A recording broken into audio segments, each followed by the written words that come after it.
انسان کا دل بھی عجیب ہوتا ہے، کبھی کبھی تو یہ اپنے قیمتی رشتوں کو بھی ٹھکرا کر من مانی کر بیٹھتا ہے۔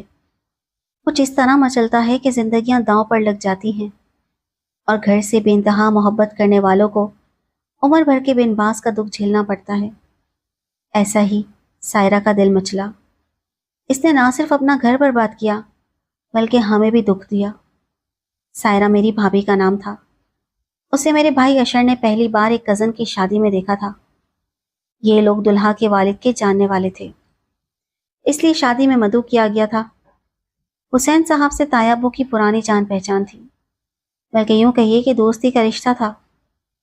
سائرہ حسین صاحب کی بیٹی تھی، جو شادی میں بہت بن ٹھن کر آئی تھی اور دلہا کی بہنوں کے ساتھ ادھر ادھر گھومتی نظر آتی تھی۔ جانے وہ کون سی گھڑی تھی کہ بھائی اشر کی نظر اس رنگین تتلی پر پڑ گئی اور وہ اس کے ظاہری حسن پر فریفتہ ہو گئے۔ گھر آ کر انہوں نے والدہ سے ضد کی کہ مجھے سائرہ سے ہی شادی کرنی ہے، لہٰذا حسین صاحب کے گھر رشتہ لے کر جائیں۔ ہمارے والدین کی اس فیملی سے کوئی جان پہچان نہ تھی۔ امی نے تو سائرہ کو شاید غور سے دیکھا بھی نہ تھا، انہیں تو اس کی صورت بھی یاد نہ رہی تھی۔ شادی کے گھر میں درجنوں لڑکیاں ایک سے ایک سج سنور کر آئی ہوئی تھیں، تاہم مجھے وہ یاد رہی کیونکہ سلمہ نے میرا اسے تعارف کرایا تھا۔ وہ مہندی والے دن سبز لہنگا پہن کر آئی تھی، سرخ کرتی اور سبز دوپٹہ جس پر منفرد قسم کا سلمہ دبکے کا کام کیا ہوا تھا۔ اس کے فاخرانہ لباس اور بے نیازی بھرے انداز سے لگتا تھا کہ وہ کسی امیر گھرانے کی لاڈلی بیٹی ہے۔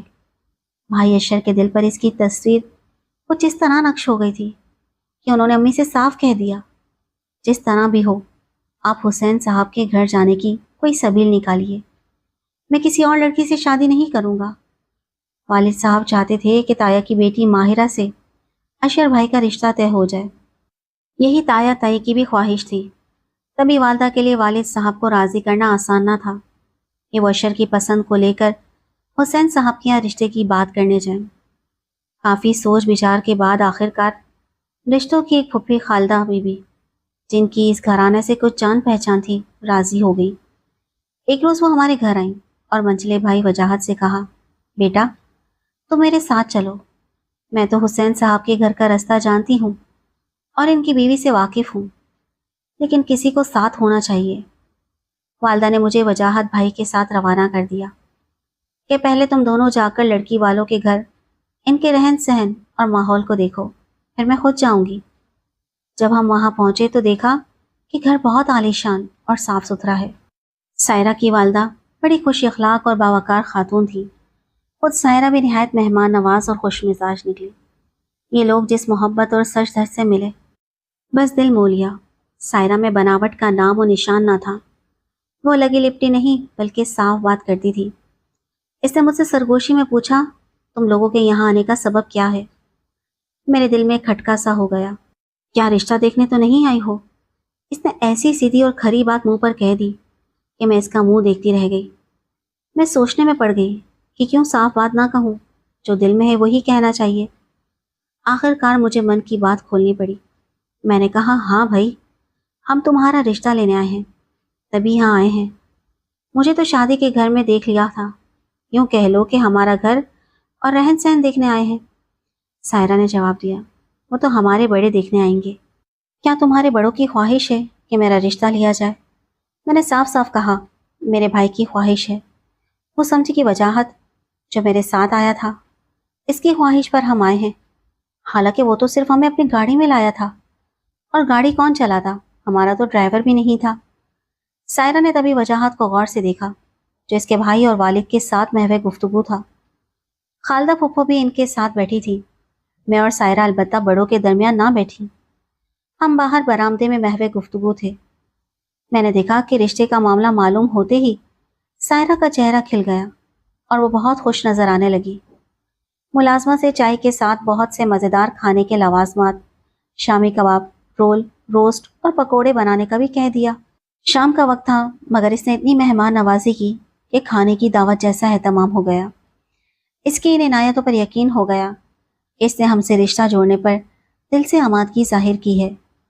تاہم لڑکی کے انتظامات سے کیا ہوتا ہے جب تک بڑے راضی نہ ہوں، اور ہم تو بالکل اجنبی اور غیر تھے۔ ان کے لیے جیسے وہ ہمارے لیے غیر تھے۔ سنا کرتے تھے کہ بغیر جدوجہد کے کوئی سکون کا پھل نہیں ملتا۔ ہم نے بھی خوب جدوجہد کی تھی۔ وجاہت اور میں نے دونوں طرف کے والدین کو راضی کر لیا کہ اب سائرہ ہی ہماری بھابھی بن کر گھر آئے گی۔ بھائی اشر تو اس قدر خوش تھے کہ ہم سے کہتے تھے، دیکھو میری لگن سچی تھی، سائرہ مل گئی نا بالآخر۔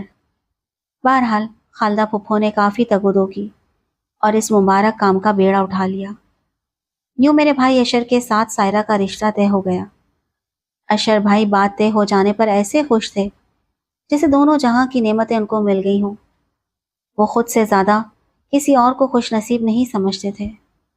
اب ہم سب بہن بھائی بہانے بہانے سے سائرہ کے گھر جانے لگے۔ وجاہت ساتھ ہوتے کیونکہ گاڑی وہی چلاتے تھے۔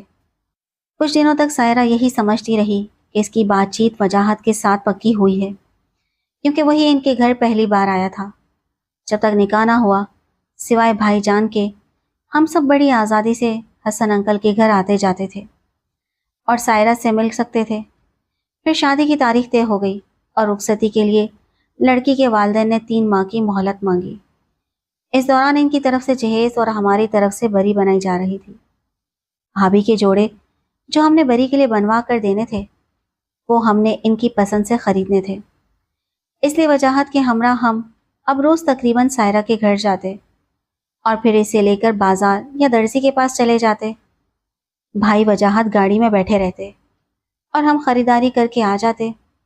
میں سائرہ سے خوب گپ شپ لگاتی جیسے وہ میری بھابھی بن گئی ہو۔ وجاہت سے وہ بے تکلفی سے مگر حد میں رہ کر بات کرتی اور وہ بھی ایک حد میں رہ کر باتیں کرتا تھا، کیونکہ وجاہت کا رشتہ سائرہ کے ساتھ دیور کا بننے جا رہا تھا۔ اس کی کچھ ہنسی مذاق کی بھی عادت تھی۔ وہ سائرہ کے گھر والوں سے خوب گپے لگاتا اور ان کو ہنساتا تھا، اس لیے اس کے سبھی گھر والوں میں وہ ہر دل عزیز ہو چکا تھا۔ وہ اس کی آمد سے خوش ہوتے۔ اگر کسی روز نہ آتا تو کہتے آج میاں وجاہت کیوں نہیں آئے؟ شکوہ کرتے کہ وہ نہیں آیا تو مزہ نہیں آ رہا، آتے ہی رونق لگا دیتا تھا۔ خاص طور پر سائرہ کے دونوں بھائی وجاہت پر جان چھڑکنے لگے تھے۔ میری چھوٹی بہنیں جب سائرہ سے مل کر آتی تو اشر بھائی سے کہتی کہ بھابھی کہتی ہیں نہ جانے یہ 3 ماہ کا عرصہ کب گزرے گا، کاش وقت جلدی گزر جائے اور میں تم لوگوں کے گھر ہمیشہ کے لیے چلی جاؤں، کیونکہ مجھے تم سب بہن بھائیوں سے محبت ہو گئی ہے۔ یہاں تو تنہائی سے بہت بوریت ہوتی ہے۔ ایسی باتیں سن کر اشر بھائی خوش ہو جاتے۔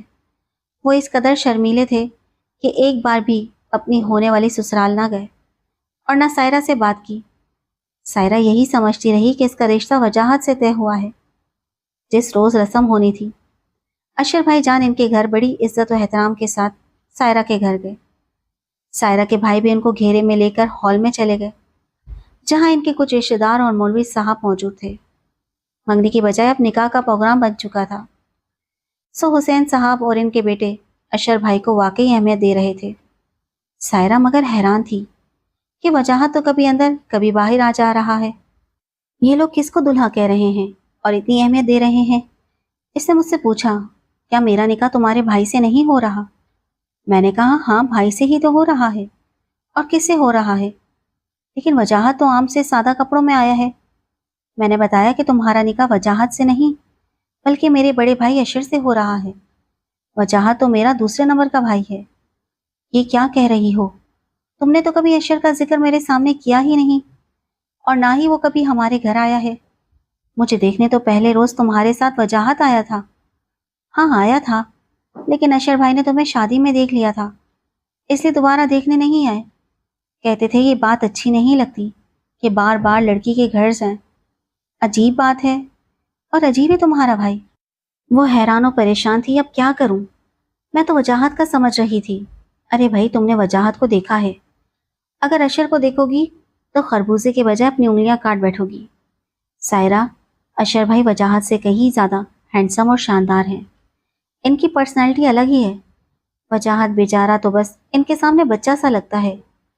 ارے بھائی خوش قسمت ہو کہ اشر جیسا دلہا مل رہا ہے، بس ذرا سی دیر ہی تو ہے، ابھی دیکھ ہی لوگی تم ان کو، پھر مانو گی کہ میں نے واقعی 100% صحیح بات کہی تھی۔ منگنی کی رسم سے 3 دن پہلے پروگرام بدل دیا گیا تھا۔ بزرگوں نے کہا کہ منگنی چھوڑو،